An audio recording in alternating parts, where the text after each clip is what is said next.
As you might have already guessed from basically every single thing about me, I'm not a huge fan of TikTok. You can't speed up the videos, or even scroll through them for that matter, or at least I can't figure out how to do it. And I don't know why, for the life of me, anybody'd want to sit around watching 15-second videos of people dancing anyway. I think I've used the platform a total of 1, maybe 2 times when clients sent me evidence on it for some reason, and both of those times I've regretted it. Now, a few people have approached me and suggested that LRI should join something called legal TikTok. My answer has always been, well, first of all, there's something called legal TikTok. And secondly, why? Why would I want to do that? And that's not even because of the allegations of foreign governments are using the platform to spy on the American people. Now, I want it clearly understood that I, like all right-thinking Americans, understand that TikTok is a communist plot to waste my time and indoctrinate the minds of today's youth with a vapidity heretofore unknown in Western culture.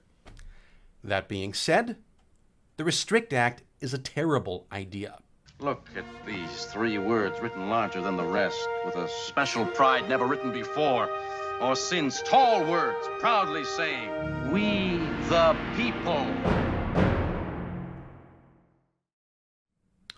Welcome, folks, to an episode of Remedial Civics with the Lex Rex Institute, where we make up for the fact that Americans have not been taught the Constitution and apparently not been taught about the Restrict Act, because that's what we're going to be talking about today, or S-686.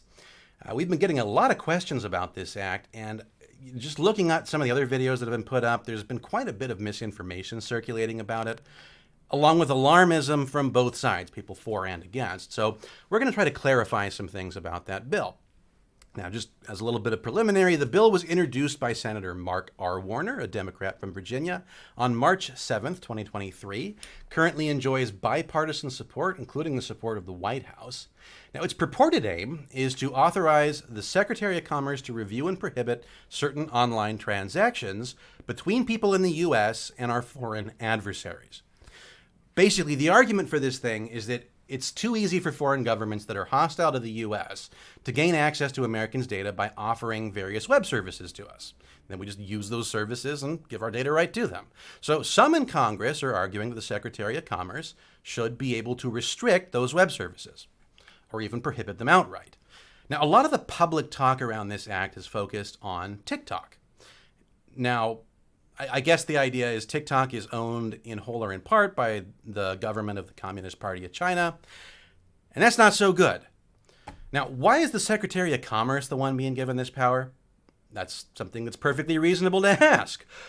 Well, that's a tale for another time, but if you've watched one of our videos, like virtually any single one of them, I think you have a hint as to why that might be. Problem with this bill is that it gives essentially no guidance to the Secretary of Commerce. So they're now left free to decide where, how, when, and to what extent restrictions should be put in place. Because, nothing says freedom like government having unchecked power to regulate online activity. So what's the problem with the Restrict Act? Well, there's a lot of things, but we're going to limit it to the top 6 just so this video doesn't go on endlessly like some of our others. Problem number 1, exemption from the Freedom of Information Act. So let's take a look at Section 15F of the Restrict Act. And what that says is, no provision of this act shall be construed to create a right to obtain access to information in the possession of the federal government. Oh, good. So in this bill that gives them a right to access essentially everything, I'm glad that it's understood that we don't have a right to access anything and that nothing in the bill should be construed that way. But let's take a look at the next subsection right underneath that one. Any information submitted to the federal government by a party to a covered transaction in accordance with this act, as well as any information the federal government may create relating to review of the covered transaction, is exempt from disclosure under Section 552 of Title V United States Code, commonly referred to as the Freedom of Information Act. So what's that? Well, the Freedom of Information Act, or FOIA as it's often called, allows citizens to request access to information from the federal government. It's basically, federal government can't have secrets unless it classifies things. We're the boss of the government, so we ought to have access to it. Usually. But under the Restrict Act, any information submitted to or created by the government regarding covered transactions is explicitly exempt from FOIA. Ah yes, the sweet smell of government secrecy. This is a huge problem because it prevents the public from holding the government accountable for its actions. Now, a lot of the criticism of this act comes from the incredibly broad grant of power that it gives to the executive, essentially allowing them to remove things from the internet, at least as far as Americans are concerned. But what I find especially troubling here is that there's essentially no ability of the American people to exercise any oversight of the circumstances in which they use that power. With this kind of bill, we're often told that the government could take things too far and that it won't actually do that. But we rely on the fact that the American people can know what's going on to see if powers are taken too far. Here, we can't do that because we can't really even know what they're doing. Problem number 2, lobbyists can consult on enforcement. Now let's take a look at Section 8D. The Secretary may appoint technical advisory committees to advise the Secretary in carrying out the responsibilities under this Act. Chapter 10 of Part 1 of Title 5 of the United States Code shall not apply to any meeting of such an advisory committee held pursuant to this subsection. Now, that doesn't sound too crazy, right? What's wrong with advisory committees? Well, just a second. Let's take a look at that code section they cite here. So this section of the U.S. Code specifically restricts the ability of non-government lobbyists to work for the government when devising regulations. So at this point, it's probably worth taking a look at how the government does business. So typically, Congress, as the legislative branch, passes a law, and then the executive enforces that law. If you took high school civics, you know that the executive is the president and is empowered under Article 2 of the Constitution. But practically speaking, enforcement is understood pretty darn broadly. Over the past 80 years or so, beginning really during FDR's administration, the U.S. has proliferated a huge number of what we call executive agencies, all technically operating under the authority of the president. Now, these are things under the various departments or bureaus, basically anyone in federal government that's not Congress, the president, or the Supreme Court. So nowadays, when Congress passes a law, typically what they do is they only give a bare outline of what they want to happen, and they let one of these executive agencies, whose officers are not elected, by the way, draw up all the regulations for how things actually should work. Now, there are limits on this, and we'll get into that in a bit, but that's the basic outline. So that's what's going on here. And you can see why various private entities might want to influence the way in which these executive agencies proliferate regulations. We get into this quite a bit in one of our podcast episodes, and I'll put that link below, but just think about it this way. What if the Heinz Ketchup Company can convince the FDA that the definition of ketchup is, well, exactly what they happen to already make, and that nobody else makes?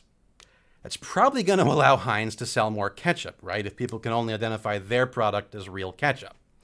So understandably, we restrict the ways in which lobbyists can work with federal government and especially executive agencies. There are tons of problems with how this is implemented, but at least there are restrictions. And you can find those restrictions in 5 United States Code, Chapter 10, the section that's deemed not to apply for any of the provisions in the Restrict Act. So the rules that usually govern the use of lobbyists have basically been thrown out the window with this bill. So why not invite some corporate influence to the party? I don't know why they do this, but it certainly ought to raise some eyebrows. Problem number 3. The definitions are extremely broad and add to the bill's sweeping scope. Now, it doesn't take a genius to know that broad definitions can be a huge problem. Imagine somebody put out an ad for free house cleaning. Sounds great, right? But imagine they defined cleaning to include removing anything from your house that they wanted to keep. Yeah, I might not agree to that. This is kind of a classic trick that shady contracts will use and lawyers often draw up, and it's been the plot of virtually every Faust story since the original. Gee, it's no wonder nobody likes lawyers. Let's look at a few of the extremely broad definitions in the Restrict Act. Now, remember, according to Section 3 of this bill, the Secretary can restrict something if it arises out of a covered transaction. It's a defined term. Now, what that allows the Secretary to do is essentially whatever they want to mitigate the risk of that covered transaction. So, what's a covered transaction? Well, let's look at Section 2, subsection 4A of the Restrict Act. The term covered transaction means a transaction in which an entity described in subparagraph B has any interest, including through an interest in a contract for the provision of technology or service, or any class of such transactions. Now, Louis Rossman, who's a right-to-repair advocate who's on YouTube doing PCB repair, has talked about this in one of his videos. Covered transaction means a transaction which an entity described in subparagraph B has any interest, including through an interest in a contract for the provision of technology or service or any such class of transactions. So provision of the technology or services. So a covered transaction can essentially, again, if you're a lawyer, please correct me if I go astray here, but I do believe that sounds like if you have if you like you're hosting a website. Well, Louis, you're actually right, but it's actually a lot broader even than that. Notice that a transaction is covered as long as a foreign adversary has an interest in it. Now, you could read that narrowly to refer to an ownership interest, something like owning a share in a company. But the text of the provision actually explicitly tells you not to do that by saying that it includes contract interests. Let me explain. When we say contract interest, we're talking about any kind of business relationship, agreement, obligation, anything that might exist between a foreign adversary and a U.S. person or entity. Now, this could be anything from a signed contract for services to a simple agreement to exchange information. But does it stop there? Just how broad is the bill's concept of an interest? Bill doesn't say, but here's a definition from Black's Law Dictionary, kind of the authority on legal definitions. An interest is 1. The object of human desire, especially advantage or profit of a financial nature. 2. A legal share in something, all or part of a legal or equitable claim to or right in property. Collectively, the word includes any aggregation of rights, privileges, powers, and immunities. Distributively, it refers to any one right, privilege, power, or immunity. Yeah, that's pretty broad. Anything that's an object of human desire, that's going to include most kinds of things. Now, let's move on a bit. Let's talk about the definition of covered entities under this Act. That's in Section 2, subsection 4B. Now, these are the entities the bill refers to also as foreign adversaries. So covered entities, foreign adversaries, those are used kind of interchangeably here. The entities described in this subparagraph are a foreign adversary, an entity subject to the jurisdiction of or organized under the laws of a foreign adversary, and an entity owned, directed, or controlled by a person described in subparagraph A or B. Yet this definition's also pretty broad, as it includes all of the listed countries. Let's take a look at those. The People's Republic of China, including Hong Kong, the Republic of Cuba, the Islamic Republic of Iran, the Democratic People's Republic of Korea, the Russian Federation, and the Bolivian Republic of Venezuela under the regime of Nicolas Maduro Moros. So it includes everybody on this list, but it also includes any entity subject to the jurisdiction of these countries. So what that means is any business based there, or really conceivably any person domiciled there. So if you're following me here, taking both of these two definitions we just looked at in conjunction, on its most narrow reading, so this isn't taking the very broad view of an interest from Black's Law Dictionary, but based on the narrowest reading, what this means is the Secretary can restrict anything as long as someone from one of these countries owns a share in or has a contract with a website. Oh, and did I mention that agreeing to the terms of service on most social media sites technically forms a contract? Yet this isn't looking too great for our online freedoms. Problem number 4, government power to ban access to election misinformation. Now, as we've already mentioned, this law gives government power to ban access to basically any kind of information, but they decide they're going to list specific kinds of information it's intended to restrict as well. So Section 3A1C of the Restrict Act allows the government to ban access to anything they say interferes with our elections or the democratic process. The Secretary of Commerce has the power to determine what qualifies as interference and therefore which communications to suppress. Yeah, I don't know about you, but that doesn't sound particularly democratic to me. Problem number 5, the incredibly broad grant of power this bill gives to the executive. So this is where we're finally going to talk about the elephant in the room, and that's the incredibly broad grant of power this bill gives from Congress to Secretary of Commerce or somebody in the executive branch. This is what I've been waiting to talk about. And if you ever listened to one of our podcasts or really watched a huge number of our videos, you already know that non-delegation doctrine is one of our pet issues. You also know that it's an important constitutional principle because it aims to maintain the separation of powers between our 3 branches of government. Simply put, what the non-delegation doctrine means is that Congress can't just hand over its legislative power to the executive branch willy-nilly. Now, that's because those powers aren't really theirs to give away. They belong to the American people. So when Congress passes a law that allows the executive branch to create new regulations, there needs to be some kind of guiding principle, known as an intelligible principle, to keep those things in check. If they don't do this, the congressional grant of power is unconstitutional. But with the Restrict Act, it seems like Congress decided to take a vacation and leave the executive branch in charge of the candy store. The language in Section 3 of this act saying that the executive branch can decide both what is an undue and unacceptable risk to national security and how best to deal with that risk with essentially no limits and no ability to check the decisions is so broad and so vague that it essentially gives the Secretary of Commerce carte blanche to regulate anything related to foreign adversaries and information technology. Sure, just let the executive branch decide what an undue and unacceptable risk to national security or U.S. citizens is.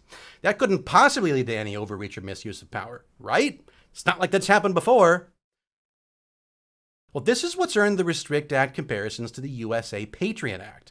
Except that while we might be able to blame the Patriot Act on some of the post-9/11 hysteria from the biggest terrorist attack in history, is TikTok really enough to push us to this point? What does all this mean for our dear friend, the non-delegation doctrine? Well, it's not looking too great. The Restrict Act's lack of an intelligible principle runs contrary to the important safeguard that this doctrine provides. The non-delegation doctrine is vital for maintaining the balance of power in our government. It prevents any one branch from getting too powerful and getting unchecked. The Restrict Act's broad grant of authority to the executive branch could lead to potential abuses of power and set a dangerous precedent for future legislation. We need to keep an eye on this one, folks. Problem 6, the penalties.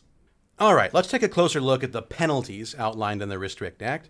Now, these are in sections 11 and 12 of the Act, and those dive into the consequences for those who dare to evade the mitigation measures and other restrictions the Secretary puts in place. Let me tell you, they aren't messing around. Now, you could be thinking, what could possibly count as evasion? Well, the Act's a little bit fuzzy on that. The text just refers to violating or conspiring to violate any restriction the Secretary puts in place. So what could that refer to? Well, say the Secretary decides to restrict U.S. access to a video streaming site that poses a security risk. I don't know, maybe it's a Cuban site and Cuban people are uploading videos of their cats on it. It's probably enough to qualify under the definitions we looked at earlier. Using a VPN to bypass that restriction could reasonably be interpreted as violating that provision. Yikes!